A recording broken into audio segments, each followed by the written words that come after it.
Good morning, everybody, and welcome back to I Loaf You. Today we are going to be going through how I would frost a 2-layer basic 8-inch cake. We're going to go through all the steps: cutting, frosting, and decorating.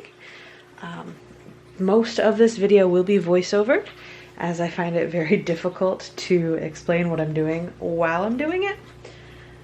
So we are just going to hop right in. We are going to start by trimming the tops of our cakes. That way they are completely flat before we actually hop into the frosting process. So we will get started. Alright, so we are going to use a long, very sharp, flat carving knife. Just cutting in a little bit all the way around to make it flat, and then we will cut completely across. You just want a nice flat surface on the tops of both of your cakes. You can set the top aside and you can heat it yourself ahead of when you need the cake, which is great if you have kids around, then you can just give them that ahead of time. So we will just set that one aside, and we'll get the second one cut flat as well.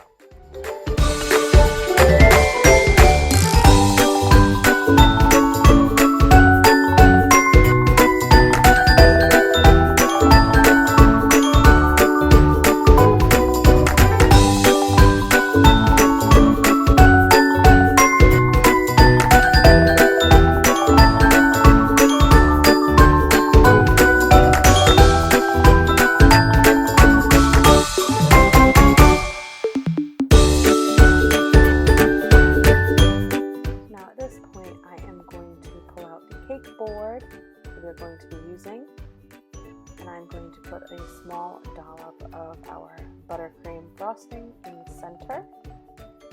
And now you want to take your cake and you want the cut side to be up. So you want the flat side that was touching the inside of the pan to be down towards your cake board. So as you see, it's an easy flip on your hand to get that into the right place.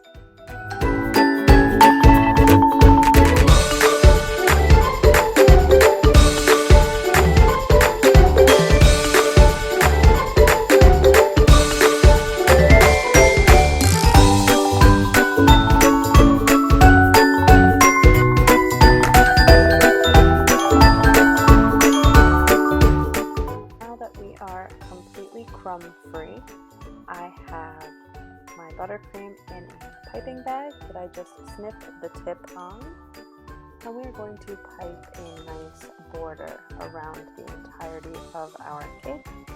This allows us to put in a filling at this point, so if you have something other than buttercream you want to use, that makes a nice border so it doesn't leak out when you frost your cake.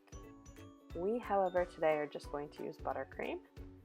But this border does give us a nice base so that we know exactly how thick our frosting is going to be between our cakes. So we will just smooth this right out to the edges of our border, and then we will get our top layer of our cake placed on.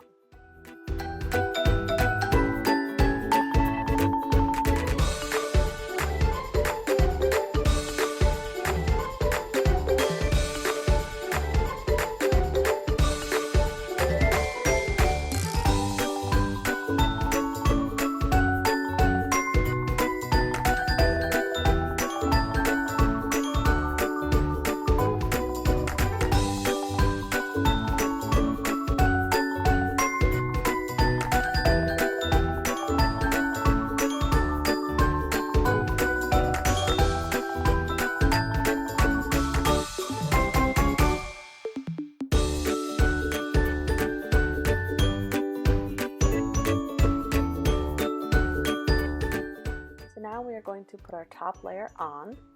So you want the side that you cut the top off of down against your frosting in the center of your cake. This allows for your crumbs to stay in the middle and out of the way. This makes sure that it's not going to be quite as messy.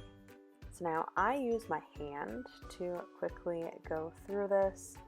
I just smooth all of our buttercream that squished a little bit out the edges onto the sides of our cake. This will again help to seal in any crumbs that may have fallen or moved. Because it is a chocolate cake and a white buttercream, this is a concern, so you just want to make sure that you're keeping them sealed in. And then I do brush off our crumbs again at this point.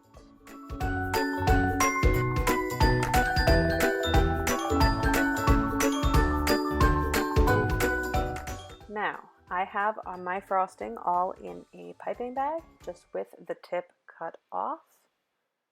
I am going to apply my buttercream to my cake like this. I find it much easier. If you wanted to do a crumb coat, you could at this point just apply less frosting to the outside of your cake to make a thinner layer and spread it on, and then refrigerate your cake to set it before you put your full thick layer of frosting on the outside. I usually skip this step since I do seal it all in with my hand and just go right for the full amount of frosting.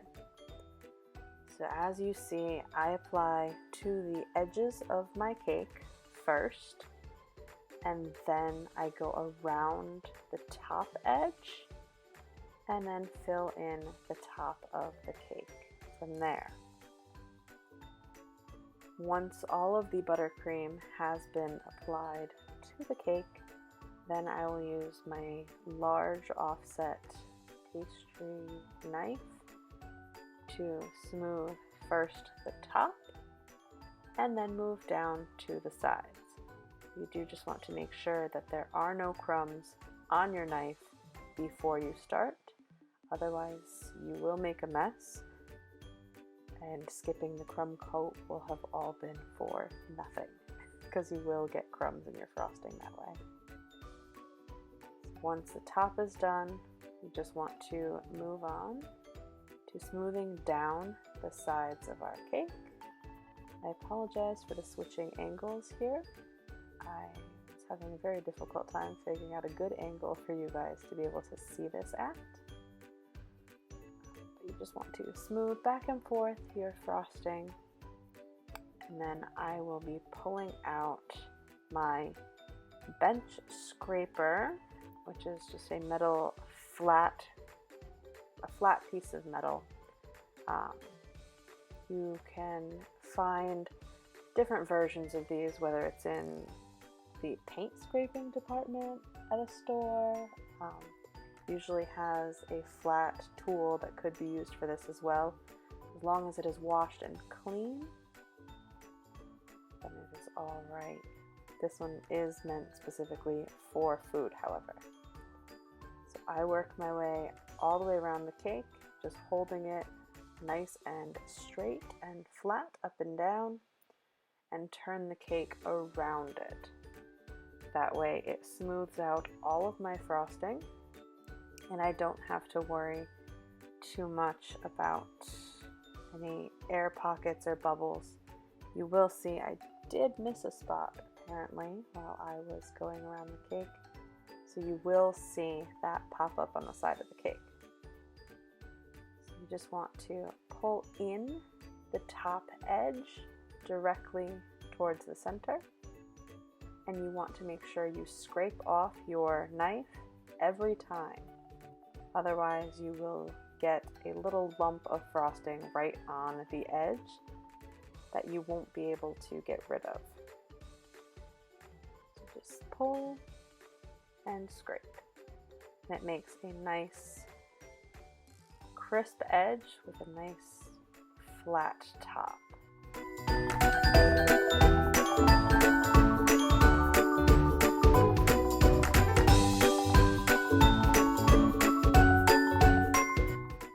I'm going to get my small offset spatula, offset pastry knife, and I just like to scrape off the bottom edge of my board at this point. Then if you have any, like a little bit of a mess that you have made with your frosting, this just cleans it up nicely. So if you're doing a smaller border, you don't see the mess of frosting that you have made. Just like to keep your work area nice and clean like that.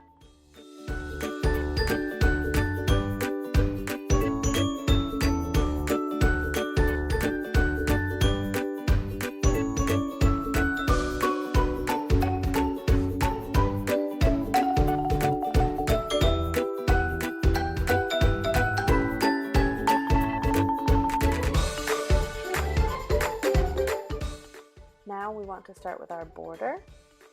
I believe I was using the size 24 Wilton star tip. It is a larger star tip.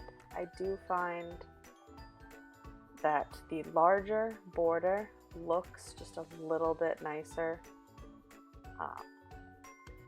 So all you're going to do is put it up against it, squeeze and pull.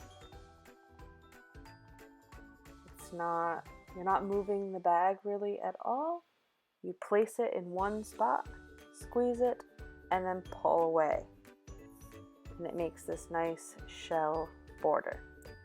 I usually like to start wherever the seam, at the visible seam at the back of my cake is. Again, some reason I did not this time with the bottom border. But you also want to work with only what you can hold comfortably in your hand for frosting. So I put a twist tie on the back end of my pastry bag so that I don't have to worry about it squeezing backwards out of the bag. Again, the top border, you find the back of your cake and you start there, and it's as easy as squeeze and pull. You just want to overlap the tip of your last shell. You're not actually wiggling your bag back and forth, you're just squeezing and pulling. I know as you watch, the more times you watch, the more it looks like the pastry bag is moving when it is not. You don't need to move it back and forth. So now, as long as you started your border at the back edge of your cake, that seam at the edge of your border will stay in the back so that it's not at the forefront of your cake. Now, to write on my cakes, I like to remove it from my cake stand because I don't want any possibility of my cake moving on me while I'm writing. I have had that screw up in the past, so I find that it's just easier to have it on a non-moving surface. So we have our buttercream in a bag with, I believe I'm using a size 4 Wilton tip, round writing tip. I do recommend for someone who's not used to doing this, practice first. You can always scrape the frosting off of something else and reuse it. But definitely practice not on the cake first. And if you are not comfortable with how small the tip is, maybe start out with a size 5 writing tip. And if you are not comfortable with cursive, don't try to write on the cake in cursive. It's as easy as that. You want to make sure that what you're doing for the cake is as easy for you as it can be. So we will move on and just get writing on top of the cake. I find that The cursive goes on much smoother for me. You just want to make sure your word is centered. So you want to plan out how you're going to place it before you start writing. That way your letters are not too large for the size of your cake.